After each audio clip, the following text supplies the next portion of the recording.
Hello guys, hello, this is for Cancer. Cancer, welcome dito sa aking channel, Kapalaran 888. Welcome. Alamin natin kung anong messages, energy ka ba.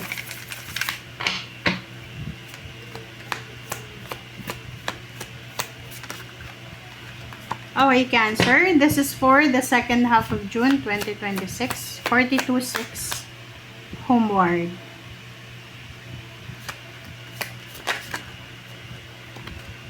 Trabaho, travel, 7. Wow! Okay, dalawang message ang lumabas sa iyo, Cancer. Unang-una, nangangailangan ka ng balanse. So, pwedeng masyado kang workaholic, trabaho ka lang ng trabaho, wala kang oras para sa sarili mo. Like, taking care of your physical health, your financial, like, emotional, parang ganon. So, you need to be careful ha, kasi itong 2 linggong ito, sinasabi sa'yo na kailangan mo ng balanse. Paminsan-minsan, ilabas mo yung sarili mo, 'di ba? Kumain kang mag-isa, kung saan man gusto mong kumain, magliwaliw, parang ganon. Kasi importante 'yon para sa mental health natin. Pangalawa, sinasabi ng barahan na may mga katanungan ka sa buhay. And itong card na to, guys, ilang beses na tong lumabas sa'yo. Cancer, Taurus, Sagittarius.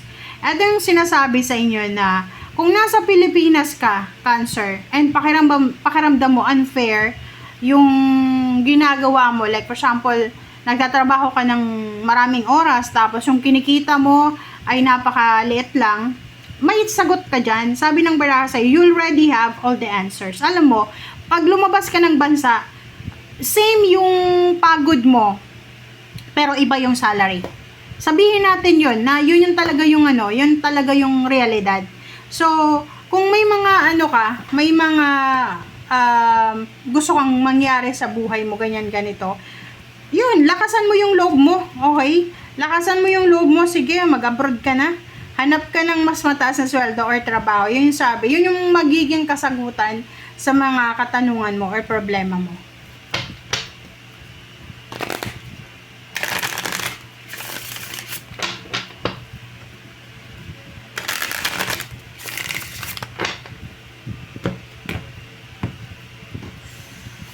Okay.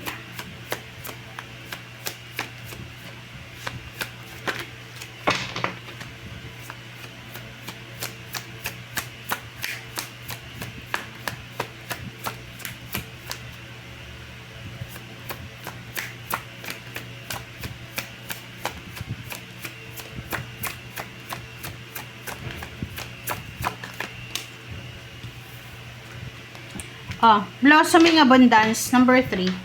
There's an incoming success or opening ng abundance sa buhay mo. So, kung ako sa'yo, wag mong hintayin na tumanda ka na or may mga masakit kan sa likod. Kung may kakayahan ka ngayon, medyo bata ka pa na sa below 40 or below 50 years old, kaya mo pang magtrabaho, ibang bansa ka. Okay, yung nasa ibang bansa ka na, magstay ka lang dyan. Huwag kang atat na umuwi ng Pilipinas. Yung mga namimiss nyo na pagkain sa Pilipinas, makakain nyo yan pag medyo, pag ayaw mo nang magtrabaho sa ibang bansa. So, dito sinasabi na blossoming abundance, may darating sa'yo. May magbo-blossom na abundance. May magsisimula sa buhay mo na napakaganda, napakalaki, parang ganun. So, ihanda mo yung sarili mo dyan kasi darating na yan sa tamang panahon. Pwedeng bagong trabaho, negosyo, additional member ng family, pwedeng pagpapatayo ng bahay, pag-travel, pagbabakasyon, or kung ano pa man. Celebration.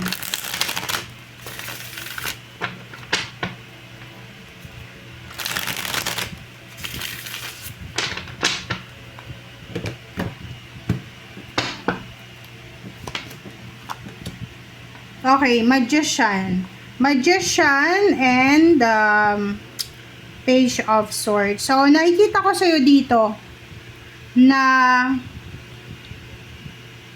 mayroong isang tao dito.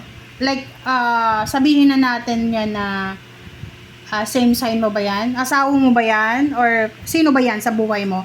Kasi parang pinipressure ka na madaliin mo. Okay? Na magicin mo ang lahat. Yun yung problema eh. Yun yung problema sa mga tao na, like for example, nakapag-asawa ka ng materialistic, pag nawalan ka ng trabaho, talagang ipipressure ka niya. So, eto sa baraha mo, sa 2 linggong ito, nako talagang yun yung sinasabi sa'yo na lumabas ka, ilabas mo yung sarili mo kasi talagang may stress ka dyan. Pwedeng asawa mo yan, anak, magulang, kakilala, or sino man siya na ang sinasabi ng barahe, ipipressure ka niya. Ipipressure ka niya eh, kasi parang sasabihin sa'yo na bakit hindi ka naghahanap ng trabaho, bakit hindi ka ganyan ganito. So, be careful dito kasi yung taong yan ay posibleng magdadala sa'yo ng sobra-sobrang stress, anxiety, depression, or posibleng magdadala yan sa'yo ng sobra-sobrang sama ng loob. Okay, next is King of Wands. Oh, this one is trabaho to. So, sabi ng baraha sa'yo dito, kung papalarin ka, okay, kung papalarin ka talaga na makuha mo to na malaking trabaho, eto ay magdadala talaga sa'yo, hindi lang sa'yo, the rest of your family ng security, stability, and then money, parang ganun. So, ang sabi ng baraha na to, yun nga, wag mo nang patagalin pa kasi etong trabaho na yan, pag nakapasok ka sa trabaho na yan, eto yung trabaho na magbibigay sa'yo ng maraming pera na pwede kang makapagpatayo ng bahay. Kung hindi ka pa na ikakasal, pwede kang magpakasal. Kung gusto mong magkaroon ng anak, hindi ka mamumroblema kasi may pera ka, parang ganun. So, yun, sabi ng baraha sa'yo dito, hindi ka masyadong masaya kasi naguguluhan ka eh. Maraming kaguluhan sa paligid mo or maraming kaguluhan sa buhay mo, parang ganun. Okay, next is, sabi dito sa'yo ng baraha, move forward to eh, diba? Move forward. So, sinasabi ng baraha sa'yo na kailangan mong siguraduhin na etong direction na tinatahak mo or gusto mong tahakin ay talagang pangangatawanan mo siya. Hindi yung susubukan mo lang tapos i-give up mo na. Okay? Nako. So, yun. Sabi ng baraha sa'yo dito, kailangan mo talagang kumilos. Kailangan mo talagang magkaroon ng stability sa pera. Puro pera to, nakikita natin. Kasi maraming umaasa sa'yo. Ikaw ba yung breadwinner or parent ka, father or mother? Kasi nakikita ko sa'yo dito, marami kang obligations. Pwedeng ikaw yung namumroblema ng pamasahe ng estudyante mo, ng anak mo, or kung sino man siya. Okay, so, sabi na sa'yo eh. So, yun, ihanda mo daw yung sarili mo. Prepare yourself. Kasi posibleng July, August, September, basta ngayong katapusan ng taon, marami kang expenses na kailangan na ayusin or kailangan mong i-provide lalo sa mga anak mo. Basta marami kang obligations, duties, and responsibilities. Okay?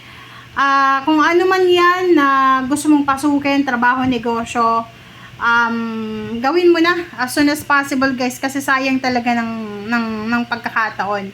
Alam nyo, sa panahon ngayon, kailangan natin talagang magtulungan sa paghahanap buhay kasi hindi na kaya ngayon. Dati, di ba, nung mga lolo-lola natin, isa lang yung nagtatrabaho, yung lolo lang natin nagtatrabaho, yung lola nasa bahay lang, housekeeper, di ba?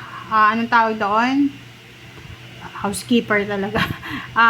Siya talaga yung nag-aasikaso sa tahanan. Pero ngayon, sa panahon ngayon, kailangan na mag-asawa, babae, lalaki, tulong-tulong na.